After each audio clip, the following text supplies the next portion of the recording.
Good morning, everyone.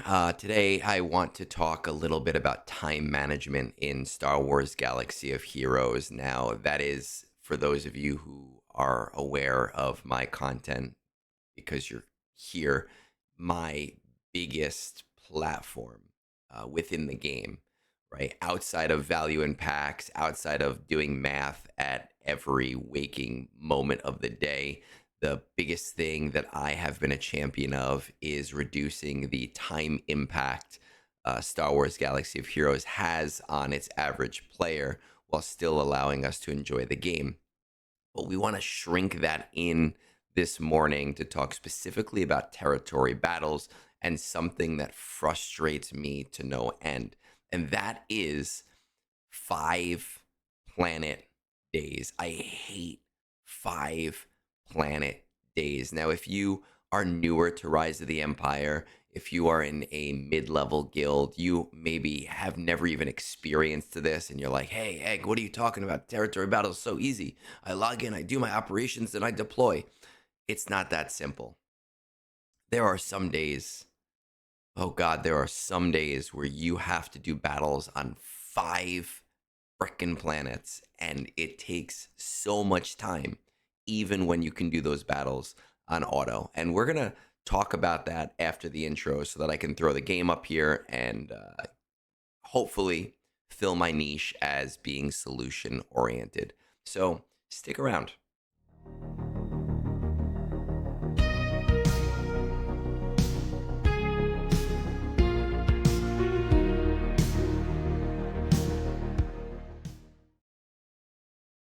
Right now in game, it is Rise of the Empire Day 4. It will turn over to Day 5 in a couple of hours. And as you can see, my guild has 5 planets open. That is Lothal, which is a Day 4 planet and super easy. That is Zepho, which closes out really, really quickly just from combats on a Day 2 cycle. Not too bad. That is Kessel, which again, if you've never been to Kessel, also not a terrible planet. That is Mandalore, which has some iffy requirements like this Relic 9 battle for whatever reason. And that is Dathomir, which is the bane of everybody's existence until you've unlocked Darth Bane, in which case it makes the Sith Eternal Empire battle a lot easier. But the point of this video isn't to complain about any individual combat or any individual planet. It's to complain about when the moons align and Jupiter is in retrograde and you have Zepho unlocked and you have Mandalore unlocked. And now you're expected to fill every single one of these. And it sucks. I will tell you that last phase, combat missions, 17 out of 21 missions, 17 missions. 17 missions. And I have no desire to do any of the other ones because I don't want to spend more time, right? That's this one, the Bo Katan mission, which is way too expensive for my blood. That is, I should really do this one, but I forgot, and I'll do it after. That is this Kira special mission that maybe one day I will get to. But again, right now, it's just frustrating how much time I'm already spending. And of course, this Phoenix mission that I really, really wanted to get Relic 8 for years ago. But then Duel of the Fates came out, and then Peridia Patrol came out, and then Ahsoka came out, and then this new raid came out, and they just sit there on the wayside. But that's neither here nor there. For those of you who haven't had to do 5 day planets, 5 planet days, it takes about an hour. And it might take even a little bit longer if you don't understand the strategies. And you get through each planet and you just think, oh, I'm almost done. And then you realize that you're not. And it's not fun.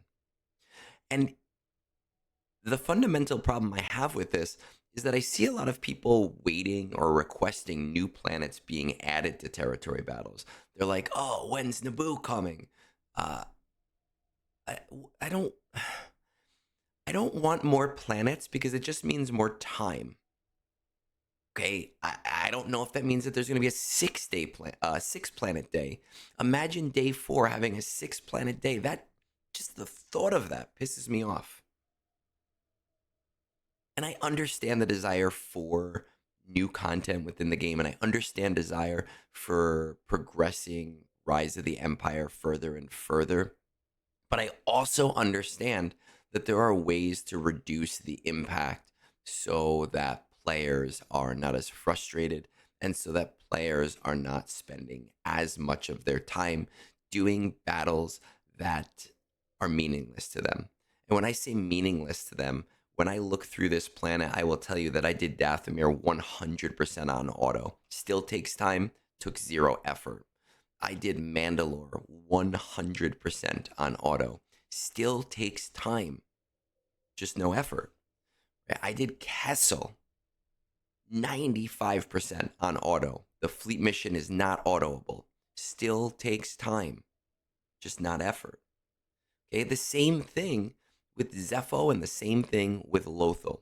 100% on auto.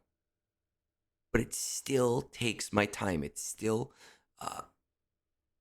well, right now on my PC, I can run 2 screens. It's not as terrible. But once I go back to work in September, my phone is locked up during that hour. Still takes time, just no effort. And it becomes very frustrating. So here's my solution.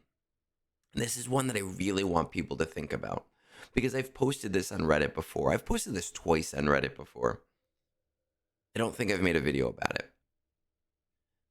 Simming in territory battles. Let that sink in. Allow guilds to sim in territory battles. And I know that seems crazy, and you're like, Egnards, that'll never work. Like, just play the game. And why does everyone want to not play the game? I do. I want to play the battles that are interesting. I want to play the battles that I'm still trying to figure out the puzzle. I don't want to play the battles day 1 where I have run Mustafar. How many years has Rise of the Empire been out? 3, 4 at this point? I don't want to play those battles again. And thankfully, for my guild at least, I don't have to do that on day 1 anymore. It's really nice. But allowing me to sim things in Rise of the Empire will allow you to increase the planet load because it won't increase the frustration mechanic for players because they don't have to spend more time with it. So there's 2 things fundamentally that I would like to see CG do.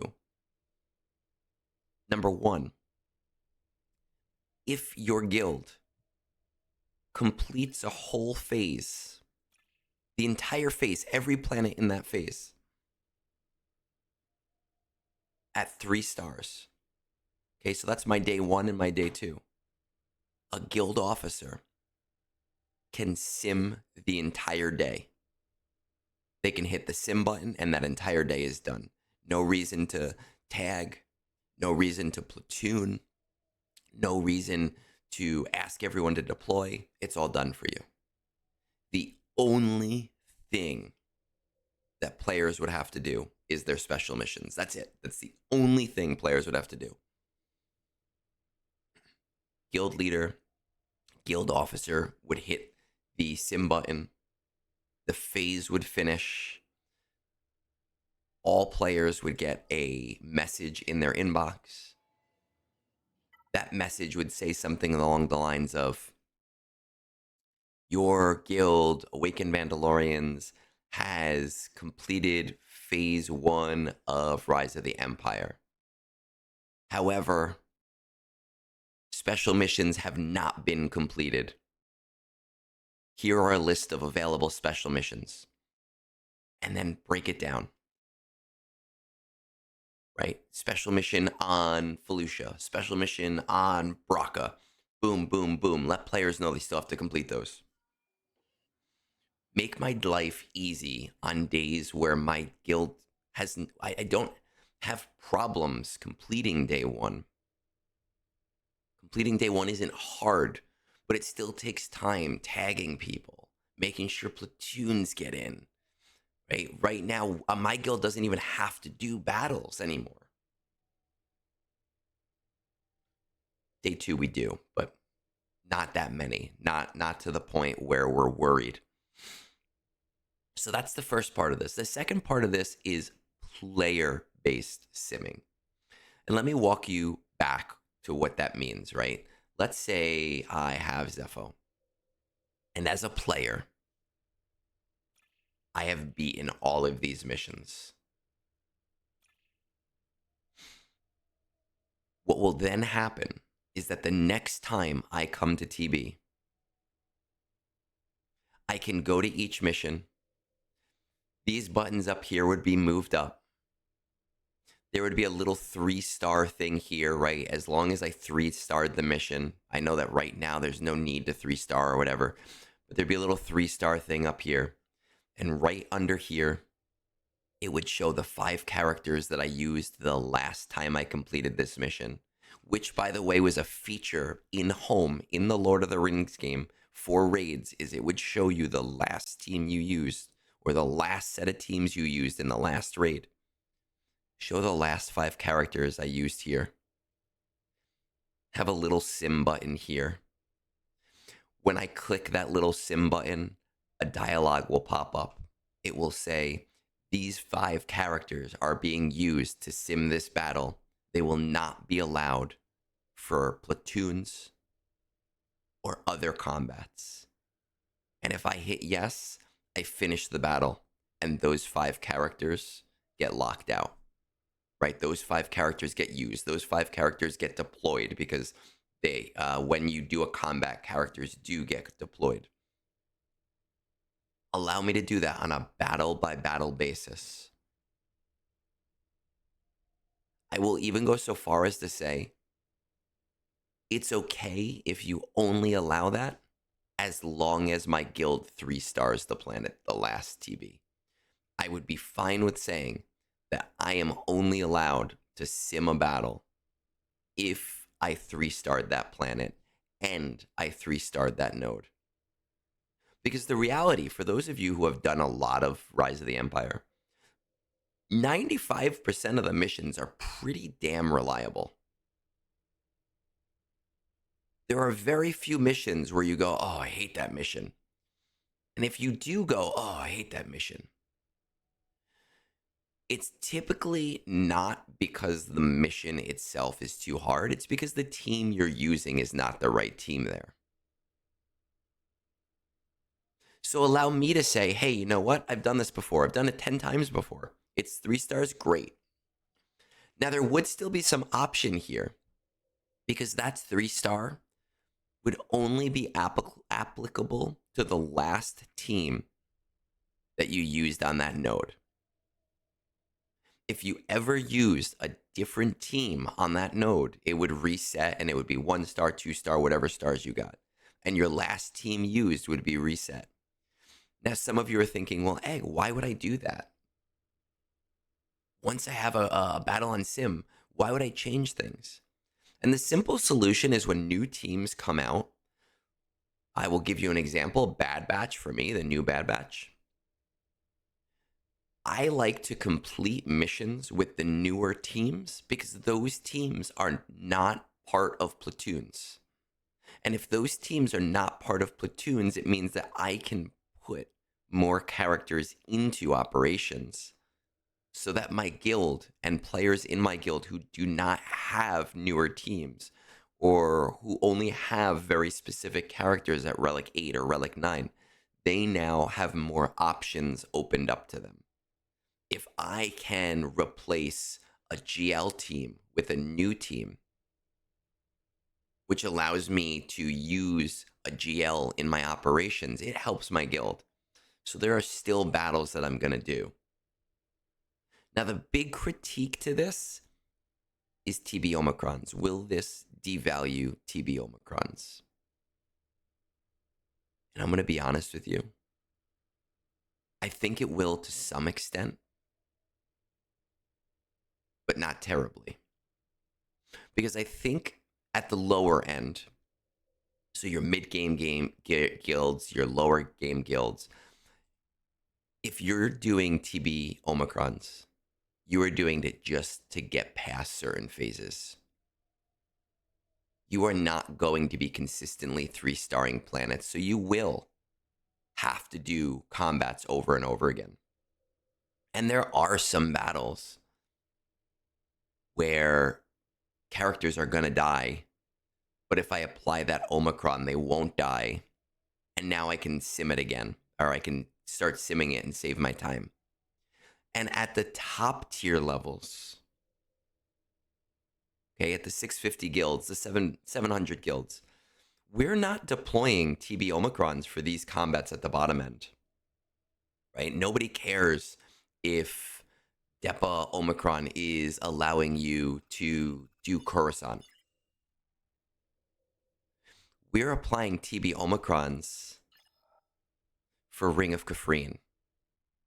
We're applying TB omicrons for Hoth, right? We're applying TB omicrons for Malachor.